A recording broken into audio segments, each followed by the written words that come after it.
Well, we had some pretty significant elections take place tonight in the state of Illinois. Specifically, there were multiple Democratic Party primaries, and in a word, they were disastrous. I don't know how else to describe it. Basically, it was the worst case scenario across the board. Multiple progressives got wiped out, progressives split the vote, and AIPAC is now doing a victory lap online. Literally, they tweeted out, being endorsed by Bernie Sanders, Ro Khanna, Justice Dems, and Sunrise Movement was a kiss of death in Illinois.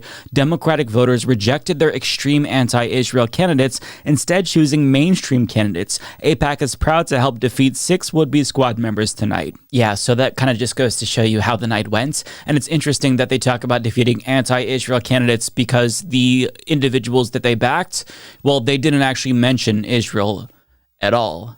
They were attacking some of them from the left. They know that Israel is toxic because the Democratic Party base doesn't support Israel anymore. So they had to pretend like that wasn't the main issue in this race or a dividing line in the Democratic Party. And they had to create shell packs to endorse candidates through proxies, like elect Chicago women, because if voters saw that it was AIPAC, then they would run away from that.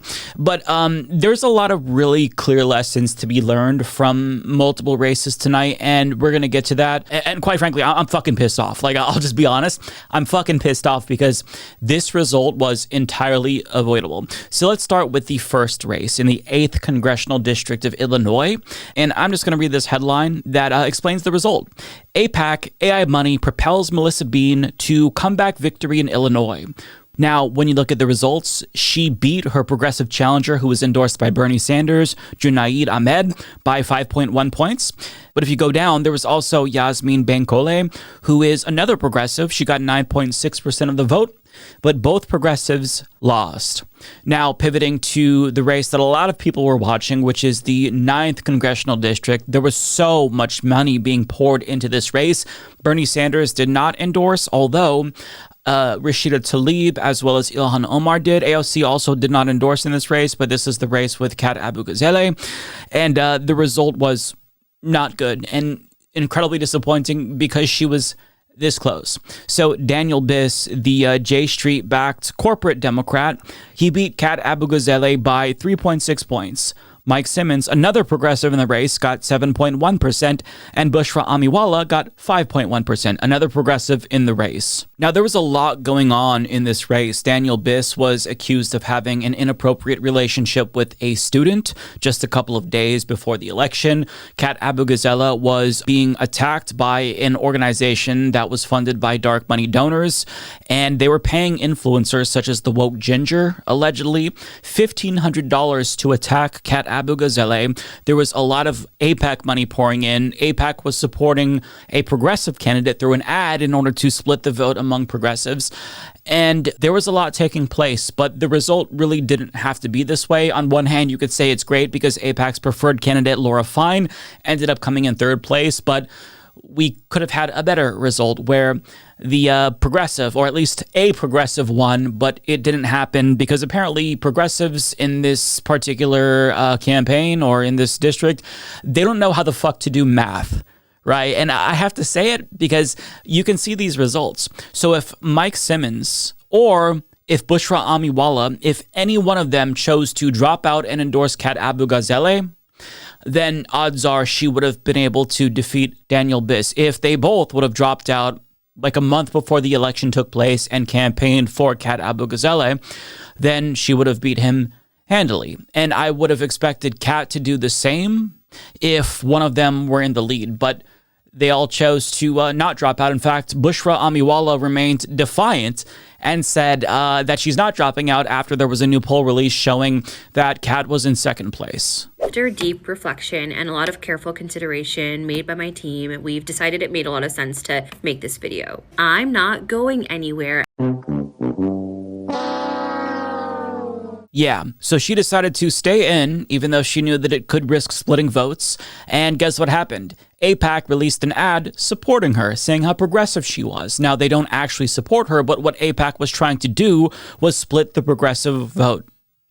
And even though she condemned it, she didn't do the thing that she needed to do to help the progressive win. Neither did Mike Simmons, and the same is true for the race with Melissa Bean. If both of the progressives got together and agreed, hey, maybe we should drop out and endorse the other depending on who's in the lead, so that way we don't split the vote, then that could have been a different result as well, because the margins are very close, right? So in the event we had progressives who actually knew how to do math, they would have possibly turned out a victory here. But now, not only did the voters fuck up by choosing the most milquetoast candidates in the 8th district. I mean, they voted for the AIPAC AI-backed candidate, so great job, voters. If you complain about fascism, well, you have nobody to blame but yourselves, because candidates like Melissa Bean are exactly why voters feel disillusioned with the system and why fascists end up winning. So great fucking job. But I also have to blame progressives here, because this was very clearly avoidable. Going forward, we need to understand that if candidates running for office are in a race where there's multiple progressives. I mean, in the 9th district, there were like 15, 16 candidates and multiple progressives. So if you have overlapping policy platforms, you all need to get together and agree. Whoever ends up coming the closest about a month before the race takes place, we've got to drop out and coalesce behind that candidate, because this is bigger than our campaigns. This is about making sure that we defeat the establishment AIPAC-backed candidate, but none of these candidates wanted to do that, presumably.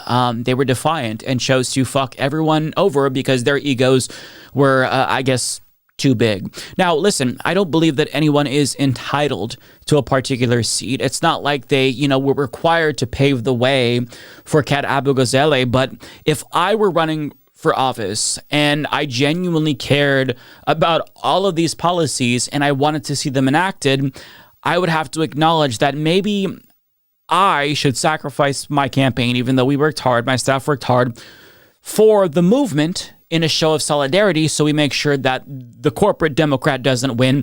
But apparently that thought didn't cross anyone's mind. And it's not like I'm picking on like Bushra Amiwala and Mike Simmons because I dislike them. In fact, I probably agree more with Bushra's foreign policy than I do Kat's. But it's just a matter of like, who has the best chance of winning? Okay, that's the person who we should all strategically choose to back. Because, long gone are the days where it's like, hey, we had a moral victory. Isn't it great to see all these progressives running for Congress? We never had this many progressives, so I guess we could take it as a moral victory that we have so many great options. No, fuck that. I want to win. But apparently nobody else wants to win. Like, we're just going to keep splitting votes like fucking dipshits. I'm sorry. I'm trying not to be a dick. I'm getting more pissed off as I talk. But we keep fucking doing this. And we need to, going forward, remember every single progressive who's running for Congress that chooses to stay in the race to the detriment of the entire movement. If I saw AIPAC endorsing me, doing an ad for me, I wouldn't just like denounce that and say, hey, fuck AIPAC. I would make sure that I wasn't being used as a useful idiot for a genocidal organization. But I guess that's too much to ask these days, right? People care more about their egos and their own sense of like entitlement than the broader movement. Like, sure, it's great. You have a phenomenal policy. Awesome. But do you care more about like yourself or the broader cause, getting Medicare for all, stopping genocide? Because it really seems like so many people are running for self-aggrandizement. I don't give a fuck about you individually, okay? You could run for Congress, awesome, I love you, thanks for doing that, but I don't give a fuck about you. I care about the policies, and until we all adopt that mindset and disavow the selfishness and think about the broader movement, we're not going to get nowhere. We're going to get our fucking cheeks clapped by centrists in perpetuity because we're so fucking stubborn and refuse to realize that, hey, maybe we should put aside our differences with candidates that agree with us on 99% of things, other progressives, and endorse them so the fucking centrist doesn't win. I mean, is that too much to ask? Am I being unreasonable here? Another thing to ask is, why wasn't Bernie and AOC in this race? Why wasn't the DSA endorsing Kat? I don't understand why they didn't get involved when she was very clearly a candidate who had the ability to win. Why did we just choose to not get involved? Why didn't she do more to court their endorsement? Why did Kat herself make so many mistakes? I mean, at the last hour, she fired a foreign policy advisor, which I don't know why a candidate would need a foreign policy advisor, because like, we want to know about your views and not the views that are inserted into your head by a foreign policy advisor. But she fired this Zionist foreign policy advisor who said that she was interventionist, and she had some crazy fucking shit on her platform like, oh, I want to end the United States' strategic ambiguity with regard to China and Taiwan. Basically, I want to be more right-wing on the issue of China-Taiwan than like Republicans. And she had to take down her whole foreign policy page because this person apparently wrote her foreign policy platform for her, and then she ended up disavowing those views. I genuinely don't even know where she stands. I know that she's against genocide, but like broadly speaking, you need to write your own policy platform. Why are progressives hiring these individuals who are usually consultants who come from other corporate Democrat campaigns? Why are we hiring them exactly? So like that's a fuck up on Kat's part. But again, like she was very clearly one of the progressives who could have won. So putting aside all the differences and, you know, critiques that I have with her, she very clearly would have been a very good member of Congress, a progressive member of Congress akin to AOC, Rashida Tlaib. But